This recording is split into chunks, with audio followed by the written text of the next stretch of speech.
Guys, क्या आपको पता है इस दुनिया में ऐसी बहुत सारी हवेलियां हैं जिसकी दीवारों में भी बहुत ही गहरे और डरावने राज दफन हैं। और उन राज में से कुछ राज ऐसे हैं जो छुपाए गए हैं और कुछ राज ऐसे हैं जो भुलाए गए हैं। आज की डरावनी कहानी कोई मनगढ़ंत कहानी नहीं है, क्योंकि आज की कहानी है बिहार के कैमूर पहाड़ों की।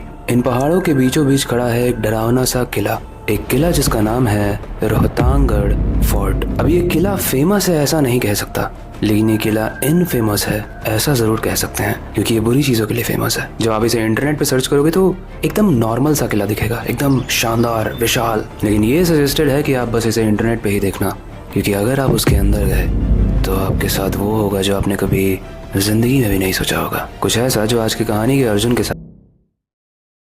ये कहानी है अर्जुन की। अर्जुन एक कॉन्ट्रैक्टर था जो इसी हवेली के गांव के पास में काम कर रहा था। उसे इस हवेली का बिल्कुल भी अंदाजा नहीं था ये कितनी डरावनी है, क्या राज है इसके, बिल्कुल नहीं। अर्जुन काफी गरीब खानदान से था और उसकी भी रिसेंटली में जॉब लगी थी, तो उसे जॉब में जो भी बोला जा रहा था वो उसे सीरियसली करता था। और ये बात अर्जुन को बताई नहीं गई थी कि जहाँ अर्जुन को भेजा जा रहा है वो जगह श्रापित है, हॉन्टेड है, डरावनी है। क्योंकि इससे पहले जितने भी कॉन्ट्रैक्टर्स को भेजा गया था उस जगह पर, सब लोग बस उसका नाम सुनते ही कांप जा रहे थे। लेकिन अर्जुन को क्योंकि कोई आइडिया नहीं था, तो अर्जुन इस काम को एक्सेप्ट कर लेता है और उसके ऑफिस वाले उसे बताते भी नहीं है। लेकिन स्ट्रेंज चीज़ ये है कि जब अर्जुन इस गांव में आता है तो गांव वाले उसे बहुत रोकने की कोशिश करते हैं। उसे बोलते हैं कि भाई तू यहाँ पे मत जा, क्योंकि ये जगह सही नहीं है। उसे उस हवेली के कुछ राज भी बताए जाते हैं, लेकिन अर्जुन हंस के टाल देता है। वो बोलता है, भैया आपकी ये पुरानी और मनगढ़ंत कहानियों से ज़्यादा इंपॉर्टेंट मेरा काम है, क्योंकि मेरी रोटी उससे आती है, मेरा घर उससे चलता है। अर्जुन बोलता है, ये मामूली सा किला है, पत्थर और दीवारों का, आप मुझे डराओ मत। लेकिन गाइस, इसके बाद अर्जुन के साथ कुछ ऐसा होता है जिसके बाद से उसकी हंसी ही खत्म हो जाती है। देखो, अर्जुन का काम बहुत ही सिंपल था, उस फोर्ट यानी उस किले के पास जाकर एक नई साइट को ढूंढना जहां पर कंस्ट्रक्शन का काम शुरू हो पाए। लेकिन अगर आप नहीं जानते तो मैं आपको बता दूं, आप किसी भी पुरानी बिल्डिंग के पास अगर कंस्ट्रक्शन करते हो तो आपको बहुत सारी परमिशन भी लेनी पड़ती है, और आपको ये भी देखना पड़ता है कि वो बिल्डिंग कहीं कमजोर तो नहीं है कि साइड में अगर कंस्ट्रक्शन स्टार्ट हो तो ये बिल्डिंग टूट जाए। तो इस चीज के लिए अर्जुन को सर्वे भी करना पड़ता, और इसी सर्वे को लेने के लिए वो उस हवेली के अंदर जाता है। अब जैसे मैंने कहा, अर्जुन के लिए तो बस ये पत्थर और दीवारों की हवेली थी, लेकिन जब वो उस हवेली के अंदर जा रहा था तो उसके सामने वाला गार्ड उसे रोकने की कोशिश करता है और बोलता है कि भैया मेरी बात मानो, अंदर मत जाओ। अर्जुन बोलता है कि भैया एक काम करते हैं, आप 5 मिनट दो, मैं 5 मिनट में अंदर जाऊंगा, एक फोटो खींचूंगा और फटाक से बाहर निकल के आ जाऊंगा। लेकिन तभी वो बूढ़ा चौकीदार अर्जुन का हाथ पकड़ लेता है और उसे बोलता है कि बेटा प्लीज अंदर मत जाओ, क्योंकि ये कोई आम हवेली नहीं है, ये एक श्रापित हवेली है। उस बुढ़े की आवाज में इतना दर्द, इतनी केयर और इतना ज्यादा डर था कि अर्जुन कन्विंस हो गया उसकी आगे की बात को सुनने के लिए। इसलिए अर्जुन बोलता है कि भैया आप ना मुझे कन्विंस करो कि मैं अंदर क्यों नहीं जाऊं, क्योंकि गांव वाले जो स्टोरी सुना रहे हैं बस इतना बोल रहे हैं कि अंदर मत जाना, अंदर मत जाना। अरे क्यों अंदर मत जाना वो तो बताओ। उसके बाद उस बुढ़े ने जो कहा वो बात अर्जुन के जहन में बार बार घूमती रही। उस चौकीदार ने बोला कि ये किला ऐसे ही बदनाम नहीं है, इस किले की एक बहुत ही डरावनी और गहरी कहानी है। हजारों साल पहले जब ये किला बन रहा था तो यहाँ एक तपस्वी रहा करता था, एक तपस्वी जो बहुत ज्ञानी था। उसे आसपास के हर एरिया के बारे में पता था, क्योंकि वो बहुत ध्यान करता था, और अपने ध्यान की वजह से उसे ये ज्ञान था कि यहाँ पर एक बेताल रहता है। इसलिए जब राजा यहाँ पर फोर्ट बना रहे थे, यहाँ पर किला बना रहे थे, तो उस तपस्वी ने बोला भी था कि यहाँ पर कोई भी किला मत बनाओ, क्योंकि उस बेताल को अगर पता चल गया कि तुम उसके एरिया में एक घर बना रहे हो, एक किला बना रहे हो, तो यहाँ पे लोग नहीं, लोगों की लाशें मिलेंगी। उस तपस्वी ने चेतावनी दी थी और उसने बोला था कि अगर तुम्हें किला बनाना भी है ना, तो यहाँ पर बहुत ही बड़ी यज्ञ करवाओ, बहुत बड़ी पूजा करवाओ, ताकि वो बेताल शांत हो जाए। अब गाइस, अगर आपको नहीं पता है तो विक्रम बेताल की कहानियाँ बहुत फेमस है। बेताल एक तरीके का वैम्पायर होता है जो हॉलीवुड में आप देखते हो, बड़े बड़े दांत होते हैं, खूंखार होता है और खून पीता है। और पुरानी कहानियों के हिसाब से ऐसा माना जाता है कि एक बेताल को शांत करने के लिए या तो तुम उसे कोई बलि दे दो या तो उसकी पूजा करो। लेकिन कहानी में यहाँ से एक बहुत ही बेवकूफ़ वाला ट्विस्ट आता है, क्योंकि हमारी कहानी का जो राजा था वो इन सब चीज़ों में मानता नहीं था, वो अपनी ही मनमानी करता था, हर चीज़ में अपनी चलाता था। इसीलिए वो उस तपस्वी की बात नहीं मानता है और उसके बाद यहाँ पर किला बनाने का काम शुरू कर दिया जाता है।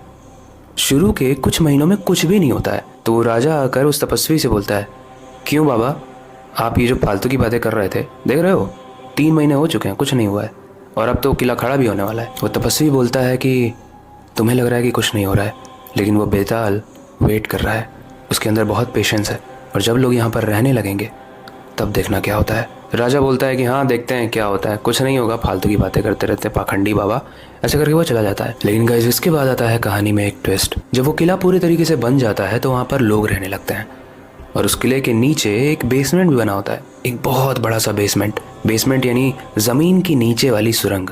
वो राजा ने इसलिए बनवाई थी ताकि अगर रातों रात कोई दूसरा राजा आक्रमण कर देता है तो अपनी प्रजा को वो उसी बेसमेंट के जरिए निकाल पाएगा। लेकिन गाइस अचानक से उस महल में रह रहे जितने भी लोग थे उसमें से कुछ नौकर गायब होने लगते हैं। शुरू में उसे कोई नोटिस नहीं करता है, लेकिन धीरे धीरे जब सारे ही नौकर गायब हो जाते हैं तो राजा वजीर को बोलता है कि देखो ये सब जा कहाँ रहे हैं, क्या हम इन्हें कम सोने की मुद्राएं दे रहे हैं जो हमारी जॉब छोड़ दे रहे हैं, या फिर क्या रीज़न है, जाओ देखो।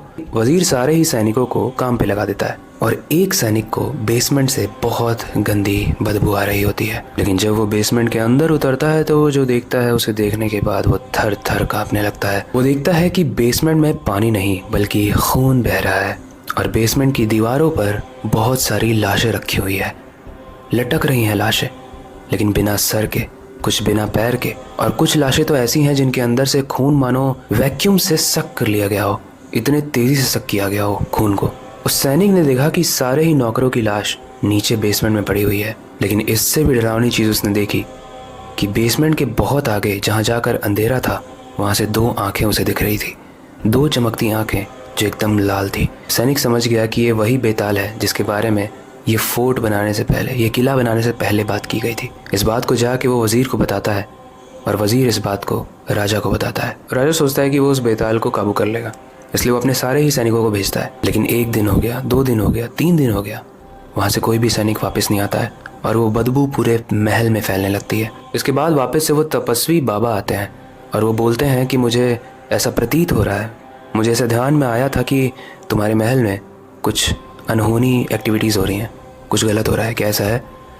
राजा रोते हुए गिर पड़ता है और बोलता है कि बाबा आपने सही कहा था, मेरे सारे ही लोग मारे गए हैं, अब मैं, मेरा वजीर और मेरे कुछ सैनिक ही बचे हैं। वो बाबा कहते हैं कि तुम यहाँ से रातों रात ही निकल जाओ क्योंकि अगले शिकार तुम ही होगे और यहाँ पर जितने भी लोगों को तुम ले आओ, चाहे 100 को 1000 को, वो सबको ही मार के खा जाएगा और तुम उसे छू भी नहीं पाओगे। ऐसा माना जाता है कि उस रात राजा वहाँ से निकलने की पूरी तैयारी कर चुका था, लेकिन वो राजा उस महल से बाहर निकल नहीं पाया और आज इस महल में, आज इस किले में या फिर आज इस फोर्ट में लगभग 150 से ऊपर आत्माएं टहल रही हैं और ऐसा माना जाता है कि उसमें से सबसे खूंखार आत्मा उस बेताल की है। अर्जुन को जब ये बात पता चली तो अर्जुन शॉक्ड रह गया। उसने बोला कि इतनी ज़्यादा डरावनी कहानी, लेकिन डरावनी कहानी में दम नहीं है भैया, नकली कहानी है। ये बोलकर अर्जुन बोला कि मेरा हाथ छोड़ो, मेरे को अंदर जाने दो। वो बूढ़ा चौकीदार बोलता है कि भैया हमारा काम था आपको बताना, हमने जो आपको बताया है उसमें से हर एक चीज़ सही है, लेकिन क्योंकि आप बात नहीं मान रहे हो तो हम क्या करें, आप जाइए। अर्जुन अपना कैमरा निकालता है, वो महल के अंदर चला जाता है और कुछ फोटोज़ को क्लिक करने लगता है। लेकिन जब भी वो फोटोज़ को क्लिक कर रहा था, क्योंकि अंधेरा था तो वो अपने फ्लैश को ऑन कर रहा था, और जब भी फ़ोटो क्लिक करते वक्त उसका फ्लैश जल रहा था तो एक परछाई उसे नज़र आ रही थी। लेकिन वो परछाई किसकी थी, सामने तो कोई था नहीं। फिर धीरे धीरे वो परछाई हर फोटो के साथ उसके करीब आती गई और जब उसने 5वीं फोटो खींची तो उस कैमरे के एकदम सामने बेताल खड़ा था, जिसके खूंखार लंबे दांत थे, उसके जबड़े बहुत बड़े थे और उसके हाथ के नाखून बहुत ही नुकीले थे।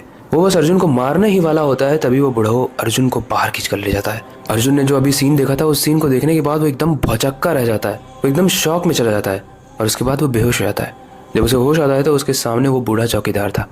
वो पानी फेंकते हुए अर्जुन से पूछ रहा है कि भैया हमने जो आपको बोला था वो आपने देखा ना, इसीलिए मना किया था अंदर ना जाने को, और अगर हम सही टाइम पे नहीं आते ना तो आप फ़ोटो खींच नहीं पाते, बल्कि आपकी फ़ोटो इसी हवेली में टंग गई होती, इसलिए जो बोला जाता है उस बात को माना करो। अर्जुन चौकीदार से सॉरी बोलता है और उसने जो फ़ोटोज़ खींची थी वो उसे अपने लैपटॉप में डाल देता है और अपनी सीनियर को सेंड कर देता है। इसके बाद वो बिहार के उस गांव में अपनी साइट को बनाकर वापस से दिल्ली चला जाता है। लेकिन दिल्ली जाकर उसे अपनी सीनियर से बहुत डांट पड़ती है। वो बोलती है कि ये क्या काली फ़ोटोज़ खींच के लाया हो।